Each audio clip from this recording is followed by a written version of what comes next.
Assalamualaikum warahmatullahi wabarakatuh. Saya Fatur Rahman Suhanda akan membacakan presentasi dari proposal penelitian saya yang berjudul Pengaruh Pemahaman Peraturan Pajak, Tarif Pajak, Lingkungan, dan Kesadaran Wajib Pajak terhadap Kepatuhan Wajib Pajak Pengguna E-commerce. Sebelum memulai presentasi, langkah baiknya saya akan memberitahukan daftar isi dari proposal saya, yaitu pertama ada pendahuluan, selanjutnya ada bab 2 ada kajian pustaka, kemudian bab 3 ada metode penelitian. Baiklah, langsung saja kita lanjutkan pada bab 1. Yang pertama itu latar belakang. Memasuki era globalisasi, teknologi memiliki peran besar dalam kehidupan manusia. Hal ini dapat dilihat dari perkembangan teknologi itu sendiri. Di Kementerian Komunikasi dan Informatika atau Kominfo menyatakan pengguna internet di Indonesia hingga saat ini telah mencapai 82 juta orang. Hubungan dalam bentuk komunikasi dan pertukaran data terjadi setiap saat. Adanya interaksi ini kemudian memunculkan inovasi untuk mengalihkan kegiatan di dunia nyata ke dalam dunia internet. Salah satunya adalah kegiatan ekonomi. Hal inilah yang memunculkan bentuk lain dari transaksi konvensional ke dalam bentuk transaksi digital yang disebut dengan e-commerce. E-commerce sendiri didefinisikan sebagai transaksi pembelian dan penjualan barang dan jasa secara fisik menggunakan peralatan komunikasi elektronik seperti telepon, komputer pribadi, online kios, automatic teller, machine atau ATM, smart card, dan sebagai macamnya. Jadi itu salah satu bisnis yang menggunakan teknologi internet adalah online shopping atau sering juga disebut dengan all shop. Tatap muka antar penjual dan pembeli tidak langsung terjadi, namun secara online melalui perantara perangkat komputer maupun mobile beserta aplikasi dan sistem operasi. Saat ini jika seseorang ingin berdagang atau ingin mempromosikan barang dagangannya sampai ke luar negeri, pedagang itu cukup membuat situs dan penampilan barang dagangannya di halaman situsnya. Jika pemerintah jeli dari situs-situs media sosial seperti Facebook, Twitter, Instagram, YouTube, dan sebagainya, banyak potensi pajak yang dapat digali oleh pemerintah. Jika hal tersebut dapat digali oleh pemerintah, tersebut dapat mendongkrak pendapatan negara dari sektor pajak. Namun, saat ini pemerintah belum memiliki peraturan secara khusus tentang pengenaan pajak dari sektor e-commerce tersebut. Masalah yang harus dituntaskan dari sektor pajak ini adalah kurangnya kepatuhan wajib pajak yang diakibatkan oleh rendahnya kemauan membayar. Kepatuhan wajib pajak merupakan suatu keadaan di mana wajib pajak memenuhi suatu kewajiban perpajakannya dan melaksanakan hak perpajakan. Kepatuhan tersebut diidentifikasi kewajiban wajib pajak dalam memahami semua ketentuan peraturan perundang-undangan perpajakan, seperti mengisi formulir pajak dengan lengkap dan jelas, mengatur kembali SPT, dan kepatuhan dalam menghitung tunggakan pajak yang harusnya dibayarkan. Ada dua macam kepatuhan, yaitu kepatuhan formal dan kepatuhan material. Selanjutnya itu rumusan masalah. Pertama itu apakah adanya pengaruh secara simultan, pemahaman dari peraturan pajak sendiri, dan tarif pajak, lingkungan, dan kesadaran wajib pajak terhadap kepatuhan wajib pajak pengguna e-commerce. Selanjutnya, apakah adanya pengaruh secara parsial, pemahaman peraturan pajak, tarif pajak, lingkungan, dan kesadaran wajib pajak terhadap kepatuhan wajib pajak pengguna e-commerce. Selanjutnya itu tujuan penelitian. Untuk mengetahui pengaruh secara simultan pematuhan peraturan pajak, tarif pajak, lingkungan, dan kesadaran wajib pajak terhadap kepatuhan wajib pajak pengguna e-commerce. Kedua, untuk mengetahui pengaruh secara parsial, pemahaman peraturan pajak, tarif pajak, lingkungan, dan kesadaran wajib pajak terhadap kepatuhan wajib pajak pengguna e-commerce. Selanjutnya kita masuk kepada bab 2. Yang pertama itu ada pengertian e-commerce. E-commerce sendiri atau biasa disebut sebagai electronic commerce adalah kegiatan-kegiatan bisnis yang menyangkut konsumen, manufaktur, service provider, dan pedagang dengan perantara menggunakan jaringan-jaringan komputer.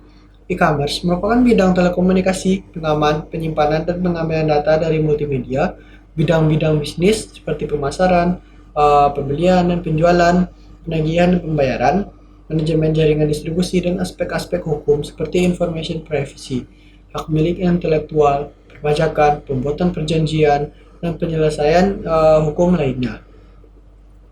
Selanjutnya itu mekanisme transaksi e-commerce.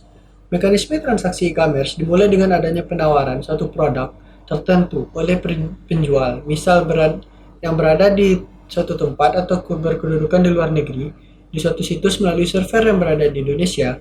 Apabila konsumen di Indonesia melakukan pembelian, maka konsumen tersebut akan mengisi order mail yang disediakan oleh penjual. Cara pembayaran yang dapat dilakukan oleh konsumen tersebut ada berbagai macam. Yang pertama transaksi modal ATM, pembayaran langsung, dan pembayaran mengenai melalui perantara pihak ketiga, dan anonymous digital cash. Selanjutnya itu perpajakan atas penghasilan e-commerce sendiri. Apabila proses pembayaran tersebut telah diotorisasi, maka pengiriman dapat dilakukan. Cara pengiriman atas produknya, apakah barang berwujud atau melalui pengiriman biasa, jasa atau produk digital. Dalam azas certainty, kepastian hukum yang diutamakan adalah mengenai subjek pajak, objek pajak, tarif pajak, dan ketentuan mengenai pembayarannya. Penentuan subjek PPh yang diatur dalam Undang-Undang Nomor 7 Tahun 1983 tentang PPh, UU Nomor 36 Tahun 2008 berdasarkan keberadaan subjek pajak tersebut di Indonesia, bukan berdasarkan dari kewarganegaraan dari subjek pajak tersebut. Orang pribadi yang berada di Indonesia lebih dari 183 hari di Indonesia masuk kategori subjek pajak dalam negeri.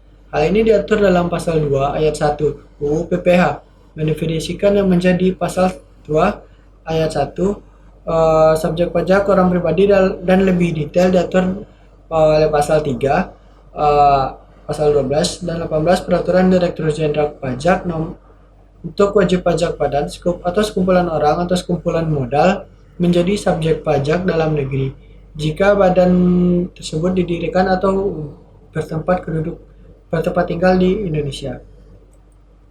Selanjutnya pengertian pajak sendiri. Melaksanakan pembangunan nasional merupakan bentuk pengalaman dari Pancasila yang bertujuan untuk meningkatkan kemakmuran dan kesejahteraan rakyat.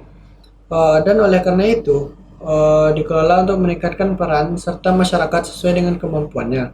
Maka, untuk mewujudkan tujuan dalam melaksanakan dan peningkatan pembangunan nasional, salah satu sumber penerimaan negara yang sangat menunjang untuk kemakmuran kesejahteraan rakyat adalah pajak. Selanjutnya itu sistem pemungutan pajak. Berikut macam-macam pemungutan pajak menurut Rahayu tahun 2010 dalam bukunya, menguraikan sebagai berikut. Yang pertama ada Official Assessment System, yang mana pemungutan pajak memberi kewenangan kepada pihak yang berwenang atau kepada pemerintah atau fiskus untuk menentukan besar pajak yang terutang. Selanjutnya itu adalah Self-Assessment System, adalah suatu sistem pemungutan pajak yang memberi wewenang kepada wajib pajak untuk menghitung sendiri, membayar dan melaporkan sendiri besarnya kewajiban wajib pajak yang terhutang. Selanjutnya itu Withholding System, adalah suatu sistem pemungutan pajak yang memberi wewenang kepada pihak ketiga untuk memotong atau memungut besarnya pajak yang terhutang oleh wajib pajak. Selanjutnya itu kerangka berpikir. Berikut adalah gambar dari kerangka berpikir penelitian ini. Pertama ada peraturan pajak, tarif pajak, lingkungan wajib pajak, dan kesadaran wajib pajak yang mana akan mempengaruhi kepatuhan wajib pajak itu sendiri. Selanjutnya itu bab 3. Pada bab ini saya akan menjelaskan jenis penelitian yang akan saya jalankan, yaitu metode yang digunakan dalam penelitian ini adalah survei. Dalam survei, informasi dikumpulkan dari responden dengan menggunakan kuesioner. Umumnya pengertian survei dibatasi pada penelitian yang datanya dikumpulkan dari sampel atas populasi untuk mewakili seluruh populasi. Ini berbeda dengan sensus, yang informasinya dikumpulkan dari seluruh populasi. Dengan demikian, penelitian survei adalah penelitian yang mengambil sampel dari suatu populasi dan menggunakan kuesioner sebagai alat pengumpul data yang pokok. Selanjutnya itu lokasi penelitian. Penelitian ini akan dilakukan pada online shopping yang telah beroperasi minimal 1 tahun dan memiliki omset tidak lebih dari 4,8 M dalam 1 tahun pajaknya. Pemilihan lokasi ini didasari karena perkembangan perdagangan online shopping membuat potensi pajak di sektor ini cukup menggiurkan. Sudah seharusnya para pelaku bisnis online shopping ini mematuhi dan memenuhi kewajiban perpajakannya. Selanjutnya itu sumber data. Penelitian ini menggunakan dua jenis data, yaitu data primer dan data sekunder. Data primer merupakan sumber-sumber dasar yang merupakan bukti atau saksi utama dari kejadian dalam masa lalu. Di sini data primer yang digunakan dalam bentuk sampling yaitu kuesioner yang diperoleh secara langsung dari objek penelitian. Selanjutnya itu data sekunder yang peneliti gunakan adalah berupa bentuk foto, dokumen, dan sebagainya. Selanjutnya itu populasi. Populasi yang diambil adalah pengusaha online shopping. Penonton populasi ini, penulis menggunakan metode survei dan wawancara. Wawancara yang penulis lakukan itu dengan cara menghubungi masing-masing responden melalui chat di Line. Pertama, penulis memperkenalkan diri dan menyampaikan maksud menghubungi pemilik online shopping tersebut. Penulis juga menanyakan perihal kesediaan pemilik online shop untuk menunjukkan menjadi objek penelitian. Jika responden menyetujui, penulis menanyakan data pribadi dari usaha online shopping yang meliputi nama online shopping, nama beroperasi, omset per tahun, dan kepemilikan NPWP. Selanjutnya itu sampel. Pengambilan sampel yang tepat merupakan salah satu teknik dalam penelitian. Karena sampel yang kurang tepat atau kurang mewakili akan mengakibatkan kesimpulan yang diperoleh dalam penelitian tersebut tidak tepat. Selanjutnya itu teknik pengumpulan data. Dalam penelitian ini saya menggunakan dua metode pengumpulan data. Yang pertama ada interview atau wawancara, yang kedua ada kuesioner. Berikut hasil presentasi proposal penelitian saya. Apabila ada kesalahan mohon dimaafkan. Assalamualaikum warahmatullahi wabarakatuh.